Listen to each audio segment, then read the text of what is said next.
Maring itinanggi naman ni Vice President Leni Robredo ang kumakalat na report na nagkaroon sila umano ng lihim na pulong ni Commission on Elections Chairman Andres Bautista.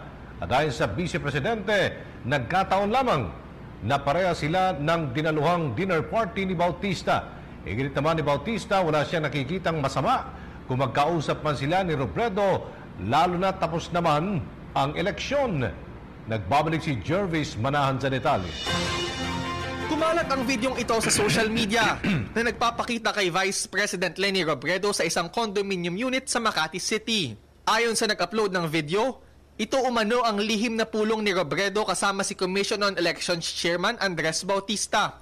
Matapos umanong maglabas ng order ang Korte Suprema para humingi ng komento kay Robredo kaugnay sa electoral protest na inihain ng kanyang kalabang si Bongbong Marcos. Kuha raw ang video sa Urdaneta Apartment sa Makati noong July 12. Parehong araw kung kailan nanumpa si Robredo bilang chair ng Housing and Urban Development Coordinating Council o HUDC. Ipinakita sa video na halos magkasunod lumabas ang dalawa.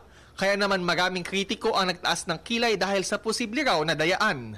Pero kanina, tahasang itinanggi ni Robredo ang aligasyong ito.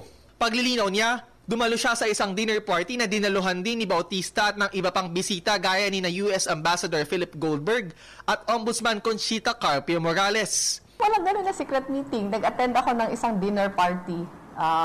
Siguro mga 40 tao yun nandun. Isa si COMELEC chairman sa mga guests. Sa katunayan, kasama raw niya ang kanyang mga anak doon. At binati raw niya si Bautista pero hindi naman daw sila nag-usap. Very, very malicious. Siguro mas maigi kung merong secret meeting. Pinakita niya mismo na nag-uusap kami. Pinabulaanan din ni Bautista na nagkaroon sila ng lihim na pulong ni Robredo.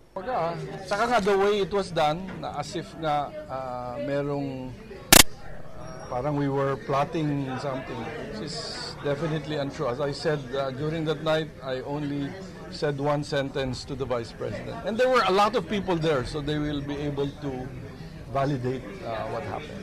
Wala rin naman daw nakikitang mali si Bautista kung mag-usap man sila ni Robredo lalo na tapos naman na ang eleksyon. Wala na sa aming jurisdiction yan. It is now with the Supreme Court acting as the Presidential Electoral Tribunal. So I also don't see naman anything wrong. Dagdag pa ni Robredo, dumalo siya sa party bilang bahagi ng paghanap niya ng mga partner na susuporta sa mga programa ng Office of the Vice President. Wala raw kasi masyadong kapangyarihan ng OVP para magsagawa ng programa dahil sa limitadong budget nito. Kaya bumubuo siya ng private partnership para maisakatuparan ang pangako niyang tumulong sa mga nasa laylayan. Jervis Manahan, PTV News. Hi, ako si Ria Fernandez. Mag-subscribe na sa PTV YouTube channel. I-click lang ang subscribe button.